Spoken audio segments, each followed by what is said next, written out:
ನಡೆಯುತ್ತಾ ಇದೆ. ಕುರುಕ್ಷೇತ್ರ ರಣಧಾರಿಣಿ ಅನೇಕ ಇತಿಹಾಸಗಳಿಗೆ ಸಾಕ್ಷೀಭೂತವಾಗಿ ನಿಂತಿದೆ.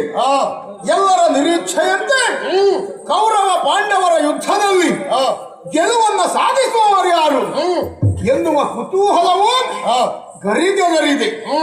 ಇಲ್ಲಿಯವರೆಗೆ ನಡೆದು ಹೋಗಿರುವಂತಹ ಯುದ್ಧಾಂಗಣದಲ್ಲಿ ಅತಿರಥ ಮಹಾರಥರೆಲ್ಲರೂ ಮುಖಾಮುಖಿಯಾಗಿದ್ದಾರೆ.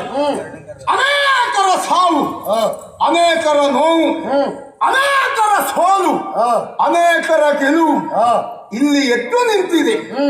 ಇದೆಲ್ಲವೂ ಇದ್ದರೂ ಸಹ ಇಷ್ಟು ದಿವಸದ ಯುದ್ಧದಲ್ಲಿ ಇರುವ ಕುತೂಹಲಕ್ಕಿಂತಲೂ ಇವತ್ತು ನಡೆಯುತ್ತಿರುವಂತಹ ಕರ್ಣಾರ್ಜುನರ ಕಾಳಗ ಇಡೀ ಪ್ರಪಂಚವೇ ಬೆಕ್ಕಸ ಬೆಳಗಾಗಿ ನಿಂತು ನೋಡುತ್ತಾ ಇದೆ. ಕಾರಣ ಏನು ಗೊತ್ತಾ?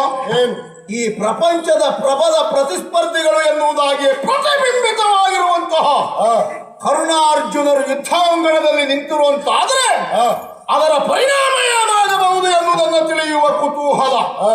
ಆ ಕಾರಣಕ್ಕಾಗಿಯೇ ಎಲ್ಲವ ಪಾರ್ಥ ಎನ್ನುವುದಾಗಿ ನಿನ್ನನ್ನು ಸಂಬೋಧಿಸಿದ್ದೇನೆ. ನಡೆದು ಹೋಗಿರುವಂತಹ ಯುದ್ಧದ ಪರಿಯನ್ನ ಬಿಡು. ಯಾರು ಸೋತಿದ್ದಾರೆ, ಯಾರು ಗೆದ್ದಿದ್ದಾರೆ ಎನ್ನುವುದು ಮುಖ್ಯವಾದ ವಿಷಯ ಅಲ್ಲವೇ ಅಲ್ಲ. ಕೆಲವು ಬಾರಿ ಯುದ್ಧ ಕ್ಷೇತ್ರವಾಗಿರಲಿ ಅಥವಾ ಬೇರೆ ಯಾವುದೇ ಕ್ಷೇತ್ರವೇ ಆಗಿರಲಿ, ಯಾವುದು ಅಸಾಧ್ಯ ಎನ್ನುವುದಾಗಿ ಎಲ್ಲರೂ ಭಾವಿಸಿರ್ತಾರೋ ಅದು ಸಾಧ್ಯವಾಗುವುದು ಇರ್ತದೆ. ಯಾವುದು ಸಾಧ್ಯ ಎನ್ನುವುದಾಗಿ ಎಲ್ಲರೂ ಹೀಗಳಿದಿರ್ತಾರೋ ಅದುವೇ ಅಸಾಧ್ಯವೂ ಆದದ್ದಿರ್ತದೆ. ಅಂತ ಅನೇಕ ಘಟನೆಗಳು ಇಲ್ಲಿ ನಡೆದು ಹೋಗಿದೆ. ಮೊದಲಿನ ರೀತಿಯಲ್ಲಿ ಎದುರಿಸಿದ ಹಾಗೆ ಈ ಕರ್ಣನನ್ನ ಎದುರಿಸುವುದರ ಮೂಲಕವಾಗಿ ಗೆಲುವನ್ನ ಪಡೆಯುತ್ತೇನೆ ಎನ್ನುವಂತ ನಿನ್ನ ಆತ್ಮವಿಶ್ವಾಸವನ್ನ ಬದಿಗಿರಿಸಿ ಬಿಡು. ನಿನ್ನ ಪರಾಕ್ರಮ ಏನು? ನೀನು ಗೆಲುವನ್ನ ಪಡೆಯುವುದರಲ್ಲಿ ಅನುಸರಿಸಿರುವಂತಹ ಮಾರ್ಗ ಯಾವುದು? ಈ ಕರ್ಣನೇನು ತಿಳಿಯದೇ ಇದ್ದವನಲ್ಲವೇ ಅಲ್ಲ. ಅದಕ್ಕೆ ಒಂದೇ ಒಂದು ಸಾಕ್ಷಿ, ನಡೆದು ಹೋಗಿರುವಂತಹ ಯುದ್ಧಾಂಗಣದಲ್ಲಿ ಸೂರ್ಯಾಸ್ತ ಆಗುವುದರೊಳಗಾಗಿ ಸೈಂಧವನಾಗಿರುವಂತಹ ಜಯದ್ರಥನನ್ನ ಕೊಂದು ಮುಗಿಸ್ತೇನೆ ಎನ್ನುವುದಾಗಿ ನೀನು ಪ್ರತಿಜ್ಞೆಯನ್ನು ಕೈಗೊಂಡವ. ಆಯ್ತಾ ನಿನ್ನಲ್ಲಿ? ಯುದ್ಧದಲ್ಲಿ ನೇರವಾಗಿ ಹೋರಾಟವನ್ನು ನಡೆಸಿ ಕ್ಷಾತ್ರಿಯೋಚಿತವಾಗಿರುವಂತಹ ಗೆಲುವಿನಂತೆ ನೀನು ಅವನನ್ನ ಗೆದ್ದಂತಲ್ಲವೇ ಅಲ್ಲ. ಕತ್ತಲೆ ಬೆಳಕಿನ ಆಟವನ್ನ ನಡೆಸಿ ನಿನ್ನ ಭಾವನೋದಯವನಾದಂತಹ ಕೃಷ್ಣನ ಹುಟ್ಟಿದ ಕಾರಸ್ಥಾನದಿಂದಲಾಗಿ ಆ ಸಿಂಧೂಂದ್ರಪಾಲನನ್ನ ನೀನು ಗೆಲ್ಲಿದೆ. ಗೆದ್ದ ಎನ್ನುವುದಾಗಿ ಬೀಗಿದೆ ಬಿಟ್ರೆ ಗೆದ್ದಿರುವಂತಹ ದಾರಿ ಅದು ಒಳದಾರಿ. ಆ ಯುದ್ಧದ ಪರಿಯನ್ನು ನೆನಪಿಸಿಕೊಂಡು ಕರ್ಣನನ್ನು ಹಾಗೆ ಗೆಲ್ತೇನೆ ಎನ್ನುವುದಾಗಿ ಭಾವಿಸಿದ್ರೆ ಅದು ನಿನ್ನ ಮೂಢತನ.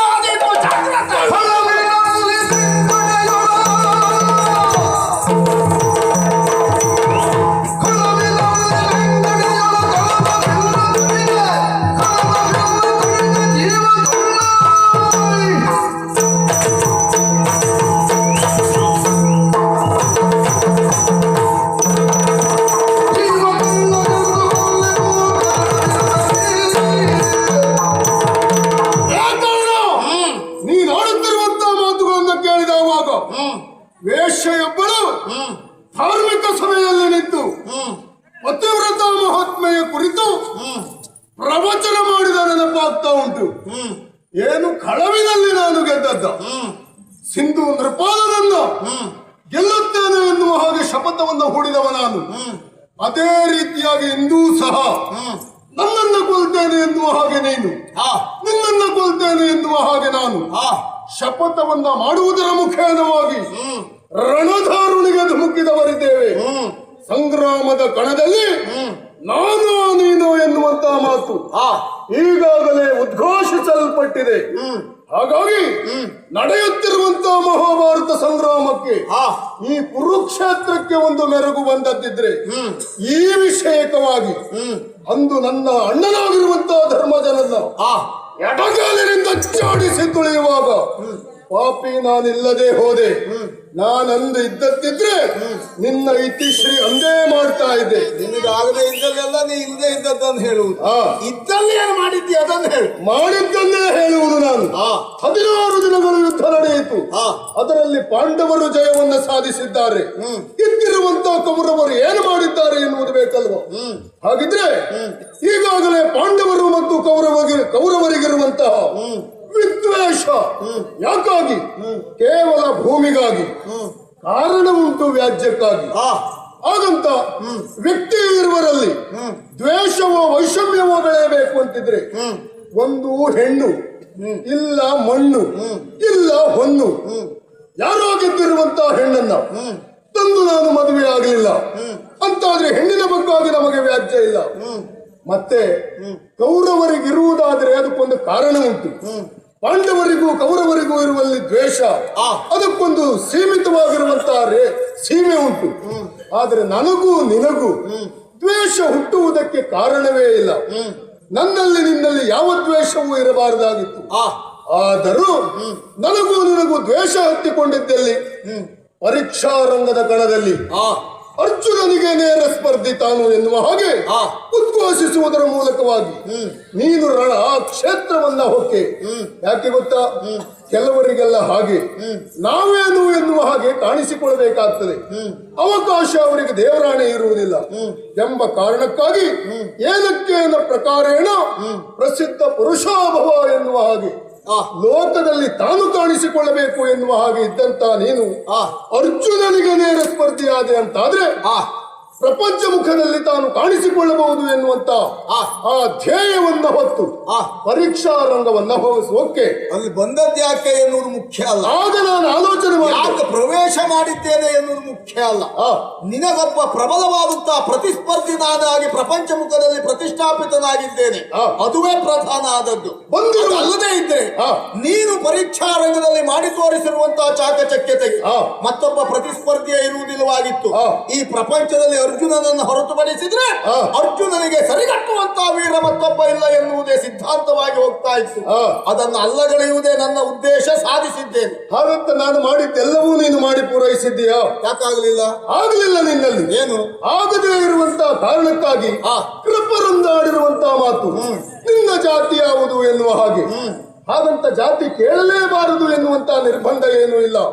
ನಾವು ಧನುಸ್ಸನ್ನ ಹೂಡುವಾಗ ಪ್ರವರ ವಿವರವನ್ನ ಹೇಳಿಯೇ ಆ ಬಾಣವನ್ನ ಸಿಂಜಿನಿಗೆ ಜೋಡಿಸಬೇಕಾಗ್ತದೆ. ಅಂತಹ ನೀನು ನಿನ್ನನ್ನು ನಾನು ಸರಿಯಾಗಿ ಆಲೋಚಿಸಿದವನಿದ್ದೇನೆ, ಯೋಚನೆ ಮಾಡಿದವನಿದ್ದೇನೆ. ನೀನ್ಯಾರು ಎನ್ನುವ ಹಾಗೆ ಸೂತ ಪಾಲಿತ ಪುತ್ರ ಅಧಿರಥ ನಿನ್ನನ್ನು ತಂದು ಸಾಕಿದ ಎಂಬ ಕಾರಣಕ್ಕಾಗಿ ನಾನಿನ್ನನ್ನ ಸೂತ ಸುತ ಎನ್ನುವ ಹಾಗೆ ಹೇಳಲಿಲ್ಲ, ಕರ್ಣ ಎನ್ನುವ ಹಾಗೆ ಸಂಬೋಧಿಸಿದವನಿದ್ದೇನೆ.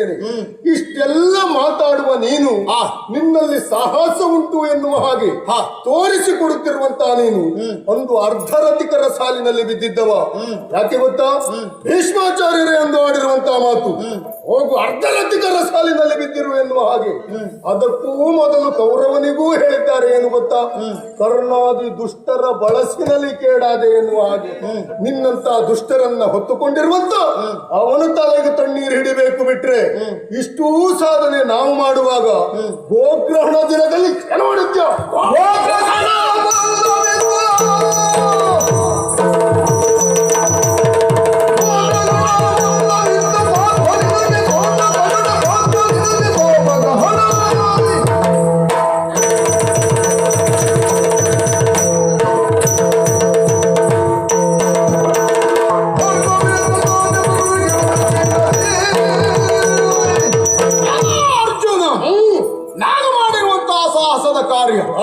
ಅದರಲ್ಲಿ ಯಾಕೆ ಹಾಗಾಯಿತು? ನೀನೇ ಹೇಳಿರುವ ಹಾಗೆ ಒಬ್ಬ ವ್ಯಕ್ತಿಯನ್ನು ನಾವು ಗುರುತಿಸುವುದು ಯಾವ ಜಾತಿ ಎನ್ನುವುದರ ಆಧಾರದ ಮೇಲೆ ಅಲ್ಲವೇ ಅಲ್ಲ. ಅವನ ಯೋಗ್ಯತೆಯನ್ನು ನಿರ್ಧರಿಸುವುದು ಅವ ಯಾರ ಮಗ ಎನ್ನುವುದರ ಮೇಲಲ್ಲ, ಅವನಲ್ಲಿರುವಂತಹ ಪ್ರತಿಭೆ ಎಷ್ಟು ಎನ್ನುವುದರ ಮೇಲೆ. ಹಾಗಾಗಿಯೇ ಲೋಕ ಈ ದಿವಸ ನೀನು ಒಪ್ಪದೇ ಇದ್ರು ಅರ್ಜುನನ ಎದುರಾಳಿಯಾಗಿ ಪ್ರತಿಸ್ಪರ್ಧಿಯಾಗಿ ನನ್ನನ್ನೇ ಒಪ್ಪಿದೆ ಎನ್ನುವುದಕ್ಕೆ ಅನುಮಾನವೇ ಇಲ್ಲ. ಅದಕ್ಕೆ ಸಾಕ್ಷಿಯಾಗಿ ಪ್ರಬಲವಾಗಿ ನಾನು ನಿನ್ನನ್ನು ವಿರೋಧಿಸ್ತಾ ಇರುವುದು. ಇನ್ನು ಭೀಷ್ಮಾಚಾರ್ಯರು ನನ್ನನ್ನು ಅರ್ಧರಥಿಕರ ಸಾಲಿಗೆ ಸೇರಿಸಿದ್ರು, ತಪ್ಪಲ್ಲವೇ ಅಲ್ಲ. ಯಾಕೆ? ಅವ್ರ ವಯಸ್ಸು ಹಾಗೆ, ನಮ್ಮದೆಲ್ಲ ಒಂದು ಸ್ವಭಾವ. ನಾವು ಏನಾದ್ರೂ ಹೇಳಬೇಕು ಅಂತ ಆದ್ರೆ ಹಿಂದ್ಗಡೆ ಹೋಗಿ ಹೇಳುವುದಿಲ್ಲ, ನೇರ ನೇರ ಎಲ್ಲರ ಎದುರಿನಲ್ಲೇ ಹೇಳ್ತೇವೆ. ಒಳ್ಳೆಯದು. ಭೀಷ್ಮಾಚಾರ್ಯರಿಗೆ ಸೇನಾಧಿಪತಿತ್ವವನ್ನು ಕೊಟ್ಟಾಗ ಆ ಮುದುಕದಿಂದ ಏನಾದೀತು ಕಂಠಾಘೋಷವಾಗಿ ತುಂಬಿದ ಸಭೆಯಲ್ಲೇ ಖಂಡಿಸಿದ್ದೇನೆ. ಆ ಅಜ್ಜನಿಗೆ ಸಿಟ್ಟು ಬಂತು. ಇವಿದ್ರೆ ಮತ್ತು ಪದೇ ಪದೇ ರಗಳೆ ಕೊಡ್ತಾ ಇರ್ತಾನೆ ಎನ್ನುವ ಕಾರಣಕ್ಕಾಗಿ ನಮ್ಮನ್ನಲ್ಲಿ ಇಲ್ಲದೆ ತ್ಯಾಗ ಮಾಡಿದ್ರು. ಈ ಪ್ರಪಂಚದಲ್ಲಿ ಏನಾಗಿದೆ ಗೊತ್ತಾ, ಪ್ರತಿಭೆಯೊಂದೇ ಮುಖ್ಯ ಅಲ್ಲ ಅವಕಾಶ ಪಡೆಯುವುದಕ್ಕೆ. ಸ್ವಲ್ಪ ವ್ಯಕ್ತಿಯನ್ನು ಅವಲಂಬಿಸುವ ಗುಣವೂ ಬೇಕಾಗ್ತದೆ. ನಮಗೆಲ್ಲ ಹಾಗಲ್ವೇ ಅಲ್ಲ. ಹೇಳುವುದನ್ನು ನೇರವಾಗಿ ಹೇಳ್ತೇವೆ, ಮಾಡುವುದನ್ನು ನೇರವಾಗಿ ಮಾಡ್ತೇವೆ. ತಾನು ಆ ರೀತಿಯಾಗಿ ವಿಜೃಂಭಿಸುವಲ್ಲಿ ಮತ್ತೆ ಮತ್ತೆ ಮತ್ತೆ ಮತ್ತೆ ತನ್ನದಾದಂತಹ ದೌರ್ಬಲ್ಯವನ್ನು ಎತ್ತಿ ಆಡಬಹುದು ಎನ್ನುವ ಕಾರಣಕ್ಕಾಗಿ ಭೀಷ್ಮಾಚಾರ್ಯರು ನನ್ನನ್ನು ಅರ್ಧರಥಿಕನನ್ನಾಗಿಸಿದ್ದು ಬಿಟ್ರೆ ನನ್ನ ಯೋಗ್ಯತೆ ಕುಂದಾದದ್ದಲ್ಲವೇ ಅಲ್ಲ. ಆಮೇಲೆ ನಡೆದು ಹೋಗಿರುವಂತಹ ಯುದ್ಧದಲ್ಲಿ ಹಿಂದಿನಿಂದ ನಾನು ಚಾಪವನ್ನು ಮುಕ್ಕಡಿ ಮಾಡಿದೆ. ಹಾಗಾಗಿ ನಿನ್ನನ್ನು ಆಕ್ಷೇಪಿಸುವುದಕ್ಕೆ ನೈತಿಕತೆ ಇಲ್ಲ ಅಂತ ಹೇಳಿದೆಯಲ್ಲ. ನಮ್ಮದೆಲ್ಲ ಒಂದು ಸ್ವಭಾವ ಉಂಟು. ನಾವೇ ಮತ್ತೊಬ್ಬರಿಗೆ ಹೇಳುವವರು ಅಂತ ಆದ್ರೆ ಏನೇನ್ ಹೇಳ್ಬೇಕು ಅದನ್ನು ಹೇಳ್ತೇವೆ. ನಮಗೆ ಮತ್ತೊಬ್ರು ಹೇಳುವವರು ಇದ್ದಾರೆ ಅಂತ ಆದ್ರೆ ಅವ್ರು ಏನ್ ಹೇಳ್ತಾರೋ ಅದನ್ನು ನಾವು ಪಾಲಿಸ್ತೇವೆ. ನಮಗೊಂದು ಗೌರವ ಕೊಟ್ಟು ನಡೆಸಿಕೊಳ್ಳುವ ವ್ಯವಹಾರ, ಮತ್ತೊಬ್ಬರನ್ನ ಗೌರವಿಸುವ ಗುಣ ರಕ್ತಗತವಾಗಿ ಬಂದದ್ದದು. ಆ ಕಾರಣಕ್ಕಾಗಿ ದ್ರೋಣಾಚಾರ್ಯರು ಹೇಳಿದಂತ ಮಾತು ಹೀಗೆ ಚಾಪವನ್ನು ಮುಕ್ಕಡಿಯಾಗಿಸಬೇಕು, ಅದರಿಂದ ದೋಷ ನಿನಗಿಲ್ಲವೇ ಇಲ್ಲ. ಏನಿದ್ರು ಇದು ಒಡೆಯನ ಜಯಕ್ಕಾಗಿ ನಾವು ಮಾಡುವಂತ ಕಾರ್ಯ ಎನ್ನುವುದಾಗಿ. ಹಾಗಾಗಿ ದ್ರೋಣಾಚಾರ್ಯರ ಆಜ್ಞೆಯನ್ನು ನಾನು ಪಾಲಿಸಿದ್ದೇನೆ. ಅಲ್ಲಿ ನನ್ನ ಪಾತ್ರತ್ವ ಏನೂ ಇಲ್ಲ, ಅಲ್ಲಿ ನನ್ನ ಕರ್ತವ್ಯ ನಿಷ್ಠೆ ಮಾತ್ರ ಮೆರೆಸಿದ್ದು. ಈಗ ಆ ಗೋಗ್ರಹಣದ ವಿಷಯವನ್ನು ಪ್ರಸ್ತಾಪಿಸುವುದರ ಮೂಲಕವಾಗಿ ನೀನೊಬ್ಬ ಧೀರ ಎನ್ನುವುದಾಗಿ ಹೇಳಬೇಕಾದ ಅಗತ್ಯ ಇಲ್ಲವೇ ಇಲ್ಲ. ಇವತ್ತಿನ ಯುದ್ಧದಲ್ಲಿ ನೀನೆಂದರೇನು ಪ್ರತ್ಯಕ್ಷ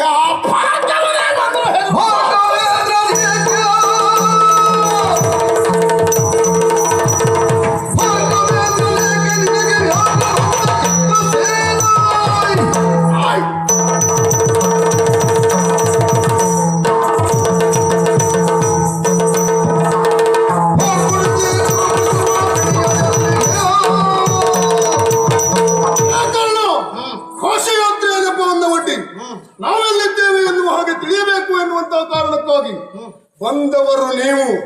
ಆ ಸಂದರ್ಭಕ್ಕೆ ಚಿತ್ರಸೇನ ಬಂದು ಕುರು ಪಶುವನ್ನ ಹಿಡಿದು ಬಡಿಯುವಾಗ ನೀನೆಲ್ಲಿದ್ದೆ? ನಾಗಪಾಶದಿಂದ ಅವನನ್ನ ಬಂಧಿಸಿದಾಗ ಬಿಡಿಸಿದವ ನಾನು. ನೀನೇನು ಮಾಡಿದೆ ಎನ್ನುವ ಹಾಗೆ ನನಗೆ ಸರಿಯಾಗಿ ಗೊತ್ತು. ಏನ್ ಮಾಡಿದೆ? ವಿಕರ್ಣನ ರಥಕ್ಕೆ ಹಾರಿ ಗುರು ಆಲಯವನ್ನ ಸೇರಿದಿರುವಂತ ಭಂಡ ನೀನು. ಯಾಕೆ ನಾನು ಹೆದರಿ ಹೋದದ್ದಲ್ಲ, ಮತ್ತೆ ಚಿತ್ರಸೇನ ಆ ರೀತಿ ನಾಗಪಾಶದಲ್ಲಿ ಕೌರವನನ್ನು ಬಂಧಿಸಿದ ಅಲ್ವಾ? ಹೌದು. ಆಗ ನಾನು ಅಲ್ಲಿ ಇರ್ಲಿಲ್ಲ, ನಮಗೆ ಅದನ್ನು ಬಿಡಿಸುವುದು ಗೊತ್ತಿರ್ಲಿಲ್ಲ. ಅಲ್ಲಿ ಅಜ್ಜ ಭೀಷ್ಮಾಚಾರ್ಯರಿಗೆ ಗೊತ್ತುಂಟು ಅಂತ ಯಾರೋ ಹೇಳಿದ್ರು. ಅವ್ರನ್ನ ಕರ್ಕೊಂಡು ಬರೋಣ ಅಂತ ಹೋದದ್ದು ಬಿಟ್ಟು ಹೆದರಿ ಹೋದದ್ದು ಅಲ್ವೇ ಅಲ್ಲ. ನಿನ್ನಂತ ಹೆಡ್ರು ನೋಡಿದವ್ರು ಹೇಳ್ಕೊಂಡು ಓಡೋದಂತೆ. ಭೀಷ್ಮಾಚಾರ್ಯರು ಎಲ್ಲಿದ್ರು? ಎಲ್ಲಿದ್ರು? ಶರಶೈಯಲ್ಲಿ ಹೊರಗಲಿಲ್ವ? ಪುಣ್ಯಾತ್ಮ ಕೇಳ್ಕೊಂಡು ಬರುವುದೇನು? ಕೇಳ್ಕೊಂಡು ನಿಮ್ಗೆ ಅದು ಅರ್ಥ ಆಗ್ತದ? ಅದು ಅರ್ಥ ಆಗ್ತದೆ ಬಿಡ್ತದ. ನಾವೆಲ್ಲ ಹೇಗೆ ಗೊತ್ತಾ, ಮನೆಗೊಂದು ಬೆಂಕಿ ಬಿದ್ದಿರ್ತದೆ, ಆಗ ನೀರಿಗಾಗಿ ಎಲ್ಲೆಲ್ಲ ಓಡ್ತೇವೆ. ನೀರಿದ್ದ ಕಡೆ ಇರ್ತದೆ ಎನ್ನುವುದು ಗೊತ್ತಿರುವುದಿಲ್ಲ. ಆ ಅವಸರದಲ್ಲಿ ಆಗುವ ಧಾವಂತ. ನಮಗೆ ಭೀಷ್ಮಾಚಾರ್ಯರು ಎಲ್ಲಿ ಬಿದ್ದಿದ್ದಾರೆ ಹೇಗಿದ್ದಾರೆ ಅಂತಲ್ಲ, ಅದು ಗೊತ್ತುಂಟಲ್ಲ, ಹೋಗೋಣ ಎನ್ನುವ ಕಾರಣಕ್ಕೆ ಹೋದದ್ದಷ್ಟೇ. ಪುಣ್ಯಾತ್ಮ ಭೀಷ್ಮಾಚಾರ್ಯನಿಗೆ ಅದು ಗೊತ್ತಿದ್ರು ಸಹ ಹೇಳಿಕೊಡುವಂತ ಚಾತಕಕ್ಕೆ ಅವರಿಗಿಲ್ಲ. ಅದನ್ನ ತಿಳಿಯದೇ ಇರುವಂತದ್ದು ಅಲ್ಲಿಗೆ ಹೋದದ್ದು. ಅದು ನಮ್ಗೆ ಗೊತ್ತಾಗುವುದು ಅವ್ರು ಕೇಳಿದ್ಮೇಲೆ ಅಲ್ವ, ಹೇಳ್ಕೊಡ್ಲಿಕ್ಕೆ ಅವ್ರಿಗೆ ಬರುವುದಿಲ್ಲ ಅಂತ. ನಿನ್ನ ಸಮರ್ಥನೆ ಹೇಗುಂಟು ಗೊತ್ತಾ? ಏನು ನಿನಗೆ ಯಾವುದು ಆಗ್ಲಿಲ್ವೋ ಅಷ್ಟೊತ್ತಿಗೆ ನಿನ್ನ ಸಮರ್ಥನೆ. ಅದು ಸಮರ್ಥನೆ ಅಲ್ವೇ, ವಾಸ್ತವ ಸತ್ಯ. ನೀನು ಒಪ್ಪಬೇಕು ಎನ್ನುವ ಕಾರಣಕ್ಕಾಗಿ ಅಲ್ಲ, ನಾನಾಗ ಹೋದದ್ದು ಆ ಕಾರಣಕ್ಕಾಗಿ. ಮತ್ತು ನಾನು ಇಂಥ ಕಾರಣಕ್ಕಾಗಿ ಹೋಗ್ತಾ ಇದ್ದೇನೆ. ನಾನು ಅಜ್ಜ ಭೀಷ್ಮಾಚಾರ್ಯನ ಕೇಳ್ಕೊಂಡು ಬರಲಿ, ಅದೆಲ್ಲ ಹೇಳುವಷ್ಟೆಲ್ಲ ವ್ಯವಧಾನ ಉಂಟ, ಸಮಯ ಉಂಟ ಅಲ್ಲಿ. ನೀನು ಮಾತ್ರ ಹಾಳಾದದ್ದಲ್ಲ, ಪಾಪಿ ನಿನ್ನನ್ನು ಕಟ್ಟಿಕೊಂಡು ಕೌರವನು ಹಾಳಾದ. ಇಂಥ ಸಮರ್ಥನೆ ನೀನು ಮಾತ್ರ ಮಾಡಿದ್ದಲ್ಲ, ಅವನು ಮಾಡಿದ್ದಾನೆ. ಏನಂತ? ಯಾವಾಗ? ಅವನಿಗೆ ಗೊತ್ತುಂಟು ನನ್ನ ಗುಣ, ನಾನು ಎಷ್ಟು ಒಳ್ಳೆವ ಎನ್ನುವುದು ಕೌರವನಿಗೆ ಮಾತ್ರ ಗೊತ್ತುಂಟು ಬಿಟ್ಟು ಪಾಂಡವರಾದ ನಿಮ್ಗೇನು ಗೊತ್ತುಂಟು? ಅಲ್ಲ, ನಿಮ್ಮ ಲೆಕ್ಕದಲ್ಲಿ ನೀವು 5 ಜನ ಮಾತ್ರ ಒಳ್ಳೆಯವರು, ಉಳಿದವರೆಲ್ಲ ಕೆಟ್ಟವರು ಅಂತ ಹೇಳುವುದು. ನಿಮ್ಮ ಯೋಗ ಒಳ್ಳೇದು, ನಿಮ್ಮ ಮುಖ ಲಕ್ಷಣವೇ ಹಾಕುಂಟು. ಒಂದು ಬಾರಿ ನೋಡಿದ ಓ ಇವ್ ಒಳ್ಳೆ ಹುಡುಗ ಅಂತ ಹೇಳುವುದು ಅಲ್ವಾ? ನಮ್ಗೆ ಹಾಗಲ್ಲ, ಯಾರು ನಮ್ಮನ್ನು ಸ್ವಲ್ಪ ಸರಿ ಇಲ್ಲ ಜನ. ಹಾಗಾಗಿ ಏನಾಗಿದೆ ಪರಿಸ್ಥಿತಿ, ಎಲ್ಲಾ ಕಡೆಯಲ್ಲಿಯೂ ಸಕ್ರಿಯವಾಗಿ ನಮಗೆ ಕಾಣಿಸ್ಕೊಳ್ಳಿಕ್ಕೆ ಅವಕಾಶವೇ ಸಿಗಲಿಲ್ಲ. ನಿನ್ನಂತ ಬೇಡ ಪಾಪ ಮಾತ್ರ ಬರ್ಲಿಕ್ಕೆ ಬಿಡ್ಲಿಲ್ಲ. ನನ್ನ ಅನುಪಸ್ಥಿತಿಯಲ್ಲಿ ನೀನು ಕೆಲವು ಕಡೆಯಲ್ಲಿ ಗೆದ್ದಿರಬಹುದು ಬಿಟ್ರೆ ಅನುಪಸ್ಥಿತಿ ನಿನ್ನ ಅನುಪಸ್ಥಿತಿಯಲ್ಲಿ ನಾನು ಹೆಸರು ಮಾಡಿದ್ದಲ್ಲ. ಅಲ್ಲ, ನಾನು ಅದನ್ನು ನೀನು ಹೆಸರು ಮಾಡಿದ್ದೆ ನನ್ನ ಹೆಸರು ಬಳಸಿಕೊಂಡು ಮತ್ತೆ ನಮ್ಮವರನ್ನ ಬಳಸಿಕೊಂಡು. ನಾನು ಹೆಸರು ಮಾಡಿದ್ದು ನಿನ್ನ ಹೆಸರು ಬಳಸಿಕೊಂಡಲ್ಲ, ನಾನು ಪ್ರವೇಶ ಮಾಡಿದ್ದು ನಿನ್ನ ಹೆಸರನ್ನು ಬಳಸಿಕೊಂಡು. ಆಮೇಲೆ ನಿಮ್ಮೆಲ್ಲರನ್ನು ಅಂದ್ರೆ 5ರನ್ನು ವಿರೋಧಿಸುವುದಕ್ಕಾಗಿಯೇ ಕೌರವನನ್ನು ಸೇರಿಕೊಂಡದ್ದು. ಹೌದಾ? ಅಂದು ಘೋಷಯಾತ್ರೆ ಈ ಪ್ರಕರಣವನ್ನ ಬಿಡು. ಭಾರ್ಗವೇಂದ್ರ ಯಾಕೆ ನಿನ್ನ ಜೀವನವನ್ನು ರಣಾಂಗಣದಲ್ಲಿ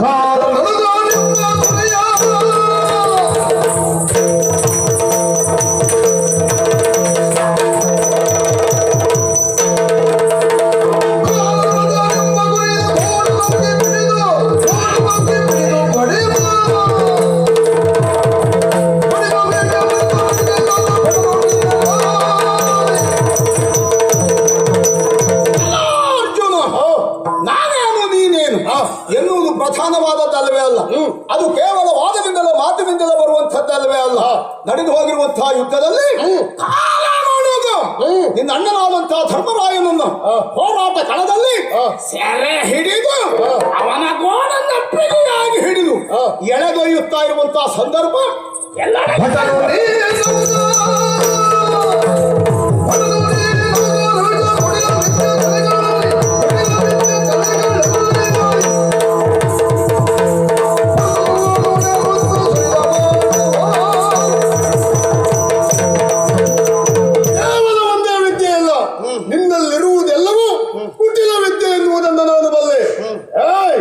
ನೀನು ಮಾಡುತ್ತಿರುವಂತಹ ಕುಟಿಲ ಕಾರಸ್ಥಾನವನ್ನು ರಣಾಂಗಣದಲ್ಲಿ ನಿಲ್ಲಿಸಿ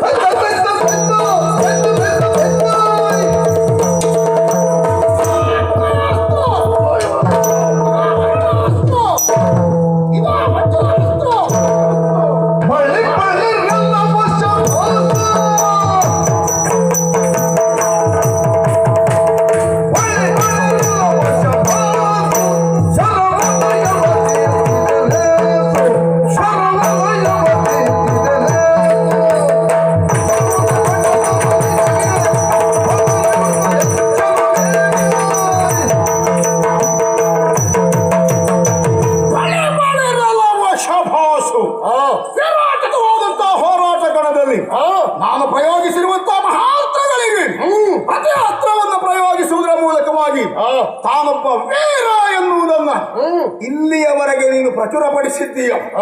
ಅರ್ಜುನ, ಇಲ್ಲಿಯವರೆಗೆ ಬಾಣವನ್ನು ಖಂಡಿಸಿದ್ದೇನೆ ಎನ್ನುವುದರ ಅರ್ಥ ಕರ್ಣನನ್ನ ಗೆಲ್ಲುತ್ತೇನೆ ಎನ್ನುವಂತಹ ಅಹಂಕಾರದ ದಿಮ್ಮಿಯನ್ನ ಏರಬೇಡ. ಈಗ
ಕ್ಷಣಕಾಲ ಉಂಟಾಗಿರುವಂತಹ ಈ ಗೆಲುವು ಅಲ್ಲ, ಹೋರಾಟ ಕಣದಲ್ಲಿ ನಮ್ಮ ಪಾಲಿಗೆ ಉಂಟಾಗುತ್ತಿರುವಂತಹ ಸೋಲು ಎನ್ನುವುದಾಗಿ ಭಾವಿಸುವುದು ಬೇಡ.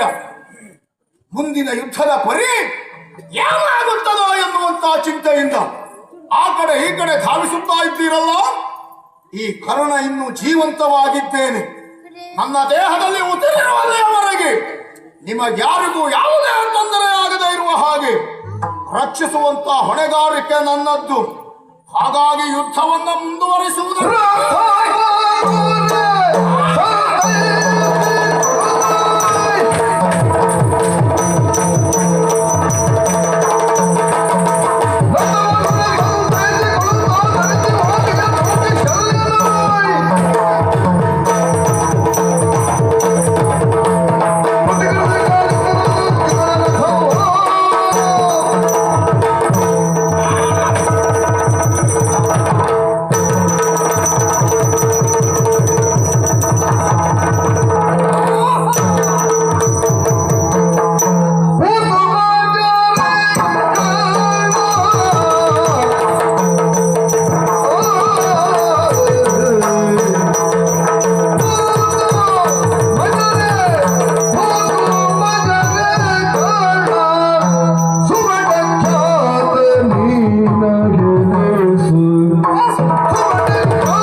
ಕೌರವನ ಆಪ್ತ ಮಿತ್ರ ನೀನು, ಅವನ ಒಪ್ಪಂದವನ್ನು ಉಂಟು ಬೆಳೆದವ ನೀನು.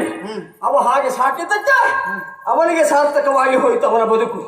ಅಷ್ಟೇ ಅಲ್ಲ, ಅವನ ಒಪ್ಪಂದವನ್ನು ಉಂಡಂತಹ ನೀನು ಇಷ್ಟು ಮಾಡಿದ್ದು ಇದು ನಿನಗೆ ಧನ್ಯವಾಗಿ ಹೋಯಿತು.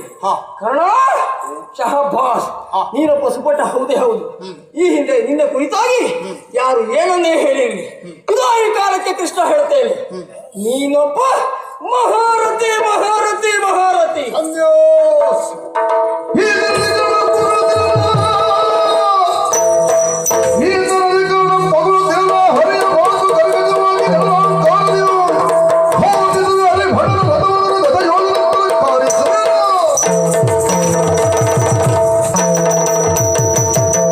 ಏನಿದು ಭಾವ, ಏನಿದು? ನನ್ನ ಭಾವ ನೀನು, ದೇವ ನೀನು. ಅಷ್ಟೇ ಯಾಕೆ, ನಾವು ಉಸಿರಾಡುತ್ತಿರುವಂತಹ ಜೀವ ನೀನು, ನಮ್ಮ ಸ್ಫೂರ್ತಿ ನೀನು, ನನ್ನ ಆರಾಧ್ಯ ಮೂರ್ತಿ ನೀನು. ಇಂತಹ ನೀನು ಇಂತಹ ಕಾರ್ಯ ಮಾಡ್ತೀಯ ಎನ್ನುವ ಹಾಗೆ ನಾನು ಭಾವಿಸಿದವನಲ್ಲ. ಏನ್ ಮಾಡಿದೆ ನಾನು? ಏನು ನನಗೆ ಇಷ್ಟು ಜನರ ಮುಂದೆ ಅಪಮಾನ ಮಾಡಬೇಕು ಅಂತಲೇ ಕರೆಸಿದ್ದ. ನಿನಗೆ ಅಪಮಾನ ಆಯ್ತಾ? ಆಗದೆ ಇನ್ನೇನು ದೇವ್ರೆ, ಹೇಗಾಯ್ತು? ವೈರಿಪಾಳ್ಯದಲ್ಲಿರುವಂತಹ ಕರ್ಣನನ್ನ ಹೊಗಳುವರೆ ನೀವು ಮುಂದಾಗ್ತಾ ಇದ್ದೀರಿ ಅಂತಾದ್ರೆ ನಮ್ಮಲ್ಲಿರುವಂತಹ ಸೇನೆಯ ಜಂಗಾಬಲವನ್ನ ಕುಸಿಯುವ ಹಾಗೆ ಮಾಡ್ತಾ ಇದ್ದೀರಿ ಎನ್ನುವುದೇ ಅರ್ಥ ಅಲ್ಲವೇ ದೇವ್ರೆ? ಅಲ್ಲದೆ ಇದ್ರೆ ವಿರೋಧಿ ನಾಯಕನಾಗಿರುವಂತಹ ಕರ್ಣನನ್ನ ಪೂತು ಮಜರೆ ಕರ್ಣ ಎನ್ನುವ ಹಾಗೆ ನೀವು ಹೇಳ್ತಾ ಇದ್ದೀರಿ ಅಂತಾದ್ರೆ ನೀವು ಮಾಡುತ್ತಿರುವಂತಹ ಕಾರ್ಯ ನನಗಂತೂ ಬಿಡಿ, ನಿಮ್ಮ ಮನಸ್ಸಿಗೆ ನಿಮ್ಮ ಅಂತರಾತ್ಮಕ್ಕೆ ಒಪ್ಪುತ್ತಾ ಉಂಟಾ? ಅಂದ್ರೆ ನಮ್ಮನ್ನ ಹೊಗಳಬೇಕಾಗಿತ್ತು ನೀವು ಅಂತ ಅಲ್ಲ ದೇವ್ರೆ. ನಮ್ಮ ಹಣೆ ಬರುವೆ ಹಾಗೆ. ಹೌದಾ? ನಾವು ಏನೇ ಕಾರ್ಯ ಮಾಡಿದರೂ ಸಹ ಎಷ್ಟೇ ಒಳ್ಳೆಯದು ಮಾಡಲಿ, ಯಾವ ಪ್ರಯತ್ನವನ್ನೇ ಪಡ್ಲಿ, ಹುಡುಗ ಒಳ್ಳೆ ಪ್ರಯತ್ನ ಮಾಡಿದ ಅಂತ ಹೇಳಿದವರಿಲ್ಲ. ಹೌದಪ್ಪ, ಯಾಕೆ ಗೊತ್ತಾ? ನಾವು ಹೆಸರು ಮಾಡಬೇಕು ಎನ್ನುವ ಕಾರಣಕ್ಕಾಗಿ ಅನೇಕ ರೀತಿಯ ಪ್ರಯತ್ನ ಮಾಡುವುದು. ನಾವು ಎಷ್ಟೇ ಪ್ರಯತ್ನ ಮಾಡಿದರೂ ಹಾರೋ ಎತ್ತಿನ ಹಣೆ ಮೇಲೆ ಹೊಡೆದಾಗ ಮಾಡುವುದು ಕೆಲವೊಮ್ಮೆ. ಇದು ಬೇರೆಯವರು ಮಾಡುವುದಲ್ಲ. ಒಂದು ಲಕ್ಷಣ ಉಂಟಂತೆ, ಮಾನಸಿಕದ ಒಂದು ಲಕ್ಷಣ. ಅವ್ರಿಗೆ ಎಷ್ಟು ಹೆಸರು ಇದ್ರು ಅವರಿಗೆ ಹೆಸರು ಅವರಿಗೆ ಗೊತ್ತಿರುವುದಿಲ್ಲಂತೆ. ಹೆಸರು ಅಂತ ಹೇಳ್ಕೊಳ್ತೀನಿ. ಯಾಕೆ ಗೊತ್ತ ದೇವ್ರೆ, ನಮಗೆ ಇನ್ನೊಬ್ಬರು ಏನಾದ್ರೂ ಹೇಳಿದ್ರೆ ಬೇಸರ ಆಗುವುದಿಲ್ಲ. ವೈರಿಗಳು ಇರುವುದಕ್ಕೆ ಇರುವುದಕ್ಕೆ ನಮ್ಮ ನೈರಿಯುವುದಕ್ಕೆ ಬೇಸರ ಆಗುವುದಿಲ್ಲ. ನಿನಗೇನು ಸಮಸ್ಯೆ ಆಯ್ತಪ್ಪ? ನೀನು ಯಾಕೆ ಇಷ್ಟು ತಲೆಬಿಸಿ ಮಾಡ್ಕೊಳ್ತಾ ಇದ್ದೀಯ? ವೈರಿಗಳು ಕಲ್ಲಿನಿಂದ ಹೊಡೆದಾವಾಗ ನೋವಾಗುವುದಿಲ್ಲ, ನಮ್ಮವರು ಮಾತಿನಿಂದ ಹೊಡೆದಾವಾಗ ನೋವಾಗ್ತದೆ. ಹೂವಿನಿಂದ ಹೊಡೆದ್ರು ನೋವಾಗ್ತದೆ. ಯಾಕೆ ಗೊತ್ತಾ? ಈಗ ಪ್ರಸ್ತುತ ನಡೆದಿರುವಂತಹ ಕಾರ್ಯ ಯಾವುದು? ನಾನು ಮಾಡಿರುವಂತಹ ಕಾರ್ಯ ವಿರೋಧಿ ಪಾಳಯದಲ್ಲಿರುವಂತಹ ಕರ್ಣನ ರಥವನ್ನ ಹಾರಿಸಿದೆ ನಾನು. ಬಹಳ ದೂರ ಆಯ್ತು. ಹೌದಾ? ತಿರುವಿಗೆ ಶರಗಳ ಹೂಡಿ ಬಿಡದರಿಗಳನ್ನು ರೆಪುಡಿ ಮಾಡಿರುವಂತಹ ನಾನು ಅವನ ರಥವನ್ನ 7 ಯೋಜನಾಂತರಕ್ಕೆ ಹಾರಿಸಿದ್ದೇನೆ. ಅಂತಹ ನನ್ನನ್ನ ಹೊಗಳುವುದನ್ನ ಬಿಟ್ಟು ಕೇವಲ ಬಿಲ್ಲಂಬುಲಕ್ಕೆ ನಮ್ಮ ರಥವನ್ನ ಜಾರಿಸಿರುವಂತಹ ಕರ್ಣನನ್ನ ಹೊಗಳುವುದಕ್ಕೆ ಮುಂದಾಗ್ತಾ ಇದ್ದೀರಲ್ಲ, ಇದು ಸರಿಯೇ ದೇವರು? ನೀನು ಯಾಕೆ ಇಷ್ಟೆಲ್ಲ ಮೈ ಮೇಲೆ ತಗೊಳ್ತೀನಿ ಅಂತ ನನಗೆ ಅರ್ಥ ಆಗುದಿಲ್ಲ. ಇದು ಅವ ಒಳ್ಳೆಯವ ಎನ್ನುವುದರ ಅರ್ಥ ಇವು ಕೆಟ್ಟವ ಅಂತ ಆಗುವುದಿಲ್ಲ. ಅವನನ್ನು ಹೊಗಳ್ತಾ ಇದ್ದೇನೆ ಎಂಬಲ್ಲಿ ನಿನ್ನನ್ನು ಬೈತಾ ಇದ್ದೇನೆ ಅಂತ ಅರ್ಥ ಆಗುವುದಿಲ್ಲ. ಅವನಿಗೆ ಶಾಬಾಸ್ ಹೇಳಿದ್ದೇನೆ ಎನ್ನುವುದರ ಅರ್ಥ ನೀ ಏನೂ ಮಾಡಲಿಲ್ಲ ಅಂತೂ ಆಗ್ಲಿಲ್ಲ. ಮತ್ತೆ ಅವ ಮಾಡಿದ್ದು ನೀ ಮಾಡಿದ್ದು ಎರಡು ಒಂದೇಯೂ ಆಗುವುದಿಲ್ಲ. ಸ್ವಲ್ಪ ವಿಚಾರ ಮಾಡೋ. ಯಾವುದರ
ಇಲ್ಲಿಂದೇ ಆರಂಭ ಮಾಡ್ತೀನಿ.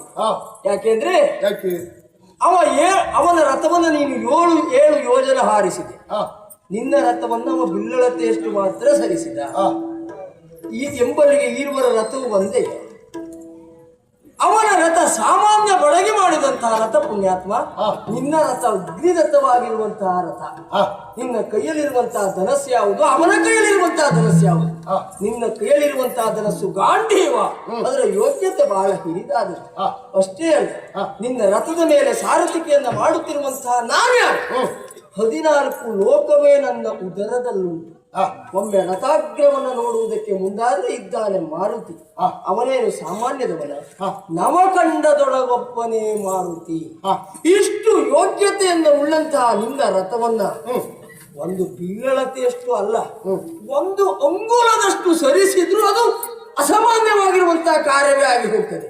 ನೀ ಮಾಡಿದೆಯಲ್ಲ 7 ಯೋಜನೆ, 7 100 ಯೋಜನೆ ಮತ್ತೊಬ್ಬ ಹಾರಿಸಿದ್ರು ಕೂಡ ಅದು ಸಾಮಾನ್ಯವೇ ಆಗಿ ಹೋಗ್ತದೆ. ಯಾಕೆ ಮಾತು ಗೊತ್ತಾ? ಹತ್ತಿಯನ್ನ ಹಾರಿಸುವುದಕ್ಕೂ ಕಲ್ಲನ್ನ ಸರಿಸುವುದಕ್ಕೂ ಎಷ್ಟು ವ್ಯತ್ಯಾಸ ಉಂಟು, ನೀ ಮಾಡಿದ್ದಕ್ಕೂ ಅವು ಮಾಡಿದ್ದಕ್ಕೂ ಅಷ್ಟೇ ವ್ಯತ್ಯಾಸ ಉಂಟು. ಅಂದ್ರೆ ನೀ ಮಾಡಿದ್ದು ಅಂದ್ರೆ ಹತ್ತಿಯನ್ನ ಹಾರಿಸಿದ ಹಾಗೆ, ಅವ ಮಾಡಿದ್ದು ಹಾಗಲ್ಲ, ಬಂಡೆ ಕಲ್ಲನ್ನು ಸರಿಸಿದ ಹಾಗೆ. ಯೋಚನೆ ಮಾಡುತ್ತೆ. ಓ ಅಂತರಹಿತನೇ ನಿನ್ನ ಮಹಿಮೆಯ ಅಂತರಹಿತನೇ ನಿನ್ನ ಮಹಿಮೆಯ ನಿಂತು ಬಣ್ಣಿ ಪರಾರು ಲೋಕದೇ ಮಹಿಮೆಯ ನಿಂತು ಬಣ್ಣಿ ಪರಾರು ಲೋಕದೇ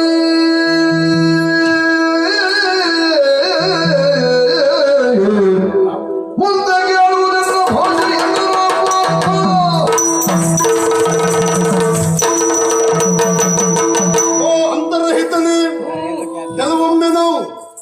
ಕೋಪದ ಕೈಗೆ ಬುದ್ಧಿಯನ್ನ ಕೊಡ್ತೇವೆ, ಸಿಟ್ಟಿನ ಕೈಗೆ ಬುದ್ಧಿಯನ್ನ ಕೊಟ್ಟಾಗ ಮನುಷ್ಯನ ಜ್ಞಾನ ಎನ್ನುವುದು ಕುಂಠಿತವಾಗ್ತದಂತೆ. ಹಾಗಾಗಿ ಹೇಳುವುದು ಒಂದು ಸಿಟ್ಟಲ್ಲಿ ಮೂಗ್ ಕೊಯ್ಕೊಂಡ್ರೆ 100 ಸಿಟ್ಟು ಬಂದ್ರು ಮತ್ತೆ ಮೂಗ್ ಬರುವುದಿಲ್ಲ ಅಂತ ನಮ್ಮ ಅಪ್ಪ ಹೇಳಿದ ನೆನಪು ನನಗೆ. ಹೌದಾ? ಹೌದು ಹೌದು.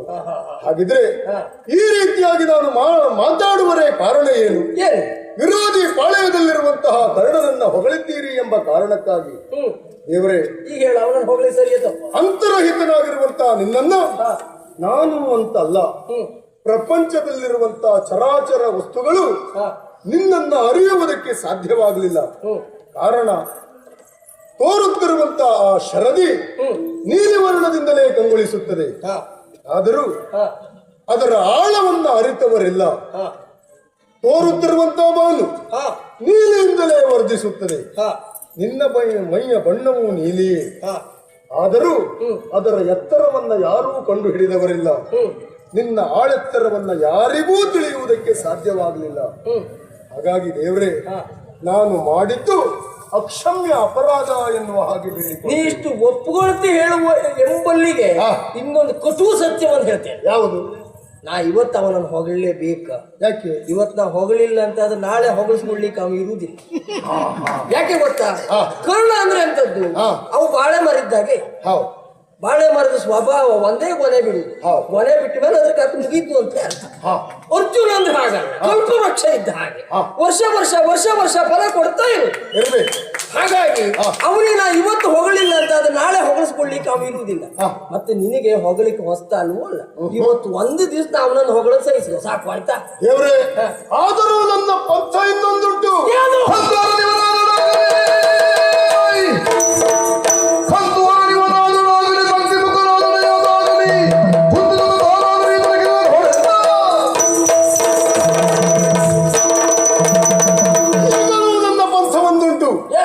ಬ್ರಹ್ಮದೇವನಾಗಲಿ ಕಂತು ಹರಯುವನಾಗಲಿ ಇವನನ್ನ ಗೆಲ್ಲದೆ ಉಳಿದೆ ಅಂತಾದ್ರೆ ನಾನು ಕುಂತಿಸುತ್ತನಲ್ಲ. ತ್ರೇತೆಯಲ್ಲಿ ಹೇಗೆ ರಾಮನ ಬಾಣಕ್ಕೆ ಹುಸಿ ಇಲ್ಲವೋ ಹಾಗೆ ದ್ವಾಪರೆಯಲ್ಲಿ ಪಾರ್ಥನ ಮಾತಿಗೆ ಹುಸಿ ಇಲ್ಲ.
ಭಾವ ಮತ್ತು ದೇವರ ಸಂಭಾಷಣೆ. ಆಹಾ ಆಹಾ, ಏನು ಮಾತು!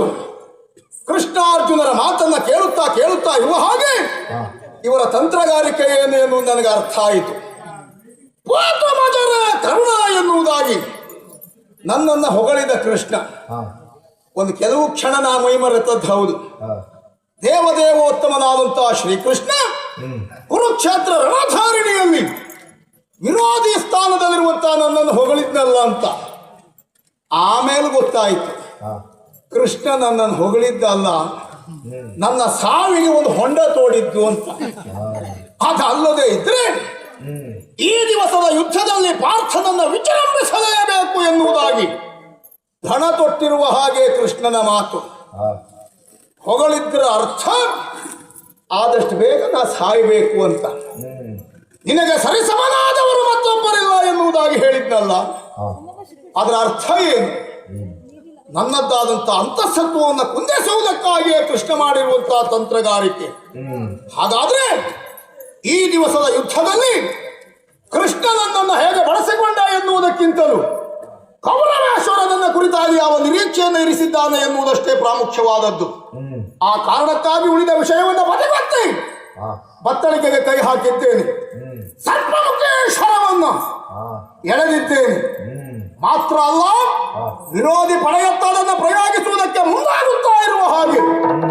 ಓ ಹೋ ಹೋ ಹೋ ಹೋ ಸರ್ಪಮುಖಿ ಶರ ಚಂಡವನ್ನೇ ಉಗುಳುತ್ತಾ ಇದೆಯೋ ಎನ್ನುವ ಹಾಗೆ ಕುರುಕ್ಷೇತ್ರ ರಣಧಾರಿಣಿ ಬೆಂಕಿಯಂತೆ ಪ್ರಜ್ವಲಿಸುತ್ತಾ ಇದೆ.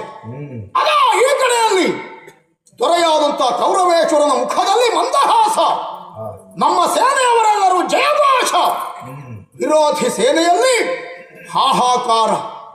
ಕೌರವೇಶ್ವರನಿಗೆ ತನಗಿವತ್ತು ಜಯ ಕಟ್ಟಿಟ್ಟ ಬುದ್ಧಿ ಎನ್ನುವಂತ ಆತ್ಮವಿಶ್ವಾಸ ಮೂಡಿದರೆ ಪಾಂಡವ ಸೇನೆಯಲ್ಲಿ ಸೋಲು ನಮಗೆ ಎನ್ನುವುದಾಗಿ ಅಭೀತರಾಗಿದ್ದಾರೆ ಎನ್ನುವುದಕ್ಕೆ ಅನುಮಾನವೇ ಇಲ್ಲ. ಈ ಸರ್ಪಮುಖಿ ಶರ ಕೆಂಡವನ್ನು ಉಗುಳುತ್ತಾ ಇರುವ ಹಾಗೆ ಆಕಾಶದಲ್ಲಿ ಸಂಚರಿಸುತ್ತಿರುವಂತಹ ಖಗ ಸಂತತಿಗಳೆಲ್ಲ ಪಟ ಪಟ ಪಟ ಪಟನೆ ಉರುಳುತ್ತಾ ಇದ್ದಾವೆ. ಆ ಕಡೆಯಲ್ಲಿ ನೋಡಿದರೆ ಕಪ್ಪಗಿರುವಂತಹ ಕೃಷ್ಣನ ಮುಖ ಬಿಳುಚಾಗಿ ಹೋಗಿದೆ. ಬೆಳ್ಳಗಿರುವಂತಹ ಅರ್ಜುನನ ಮುಖ ಕಪ್ಪಾಗಿ ಹೋಗಿದೆ. ಹಾಗಾದ್ರೆ ಈ ದಿವಸದ ಯುದ್ಧದಲ್ಲಿ ನನ್ನ ಆತ್ಮವಿಶ್ವಾಸವೇ ಗೆಲುವನ್ನು ಪಡೆಯುತ್ತದೆ ಎನ್ನುವುದಕ್ಕೆ ಅನುಮಾನವೇ ಇಲ್ಲ. ಇನ್ನಾನು ಬಾಣವನ್ನು ಪ್ರಯೋಗಿಸಬೇಕು ಎನ್ನುವುದಾಗಿ ಮುಂದಾದದ್ದು ಹೌದು, ಆದರೆ ಇಷ್ಟಕ್ಕೆ ಮುಗಿಯುವುದಿಲ್ಲ. ಈ ದಿವಸದ ಯುದ್ಧ ಎನ್ನುವುದು ಒಂದು ನಿರ್ಣಾಯಕವಾದಂತಹ ಹಂತವನ್ನ ಘಟ್ಟವನ್ನ ಸೇರಲೇಬೇಕು. ಸ್ವಲ್ಪ ಸಲಹೆ ಸೂಚನೆ ಪಡ್ಕೊಳ್ಳುವುದು ಒಳ್ಳೆಯದು. ಎಲ್ಲಿದ್ದಾರೆ ಭೂಪತಿಗಳೇ?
ಯುದ್ಧವು ನಡೆಯುತ್ತಾ ಇದೆ. ಆ ಕಡೆಯಿಂದಲೂ ಹೋರಾಟದ ಕೂಗು, ಈ ಕಡೆಯಿಂದಲೂ ಜಯ ಪಡೆಯಬೇಕು ಎನ್ನುವಂತ ಕಾಂಕ್ಷೆ. ಹಾಗಾದ್ರೆ ಉಭಯ ಪಕ್ಷೀಯರು ಗೆಲುವಿಗಾಗಿ ಹೋರಾಟವನ್ನು ನಡೆಸುತ್ತಾ ಇರುವಂತಹ ಸಂದರ್ಭದಲ್ಲಿ ಸಾರಥಿಯಾಗಿರುವಂತಹ ನಿನ್ನನ್ನು ನಾನು ಮಾತಿಗಾಗಿ ಈ ಕಡೆಗೆ ಕರೆದಿದ್ದೇನೆ. ಈಗಾಗಲೇ ಅರ್ಜುನನಿಗೂ ನನಗೂ ಒಂದು ಹಂತದ ಯುದ್ಧ ನಡೆದಿದೆ. ಹೌದು, ಜಯಾಪಜಯಗಳ ನಿರ್ಣಯ ಆಗಲಿಲ್ಲ. ಈಗ ನೋಡು, ಬತ್ತಳಿಕೆಯಿಂದ ಸರ್ಪಮುಖಿ ಎನ್ನುವಂತ ಈ ಸರಳನ್ನ ಅರ್ಜುನನ ಮೇಲೆ ಪ್ರಯೋಗಿಸುವುದಕ್ಕಾಗಿ ಕೂಡಿ ಆಗಿದೆ. ಈಗ ನಿನ್ನಲ್ಲಿ ಒಂದು ಪ್ರಶ್ನೆ. ಈಗ ಏನು ಸಾರಥಿ ಅಂದ್ರೆ ನಾನು ಪ್ರಯೋಗಿಸುವಂತ ಈ ಬಾಣದಿಂದ ಆಗಬಹುದಾದಂತ ಉಪಯೋಗ ಅಥವಾ ನಾವು ನಿರೀಕ್ಷೆ ಮಾಡಿರುವಂತಹ ಜಯವನ್ನ ಪಡೆಯುವ ವಿಷಯದಲ್ಲಿ ನಿನ್ನ ಸೂಚನೆಯನ್ನ ಪಡೆಯೋಣ ಎನ್ನುವುದು ಉದ್ದೇಶ. ಹೀಗೆ ನಾನು ಈ ಬಾಣವನ್ನ ಪ್ರಯೋಗಿಸಿದೆ ಅಂತಾದ್ರೆ ಆ ಪಾಂಡವ ಸೇನೆಯನ್ನ ಗೆಲ್ಲಬಹುದೇ? ಅಷ್ಟೇ ಅಲ್ಲ, ಅದಕ್ಕಿಂತಲೂ ಪ್ರಾಮುಖ್ಯವಾದಂತಹ ಪ್ರಶ್ನೆ ಒಂದು ಉಂಟು. ಏನು? ಇವತ್ತಿನ ನನ್ನ ಪ್ರಬಲ ವಿರೋಧಿ ಆ ಪಾರ್ಥನ ಮಾನಿನಿಗೆ ವೈಧವ್ಯ ದೀಕ್ಷಾ ವಿಧಿಯ ಕೊಡಬಹುದೇ? ಪಾರ್ಥನ ಮಾನಿನಿಗೆ ಎನ್ನುವುದಾಗಿಯೇ ಸಂಬೋಧಿಸಿದೆ. ಯಾಕೆ ಗೊತ್ತಾ? ಯಾಕೆ? ಪಾಂಡವರೈವರಿಗೆ ಮಡದಿ ದ್ರೌಪದಿ ದೇವಿ ಸರಿ ಒಮ್ಮೆ ಯುದ್ಧದಲ್ಲಿ ನಾನು ಅರ್ಜುನನನ್ನ ಕೊಂದೆ ಅಂತಾದ್ರು ಆ ದ್ರೌಪದಿ ದೇವಿ ವಿಧವೆ ಆಗುವುದಿಲ್ಲ. ಯಾವ ಶಾಸ್ತ್ರದಲ್ಲಿಯೂ ಬರೀಲಿ. ಉಳಿದ 4 ದಂಡಂದಿರಿರ್ತಾರೆ. ಹೌದು. ಆದ್ರೆ ಪಾರ್ಥನ ಮಾನಿನಿ ಸುಭದ್ರಾದೇವಿ, ಸರಿ, ಆ ಸುಭದ್ರಾದೇವಿ ಮಾತ್ರ ವಿಧವೆಯಾಗುವುದು ನಿಶ್ಚಿತ ಅರ್ಜುನ ಸತ್ತರೆ. ಖಂಡಿತ. ಹಾಗಾಗಿಯೇ ಪಾರ್ಥನ ಮಾನಿನಿಗೆ ವೈಧವ್ಯ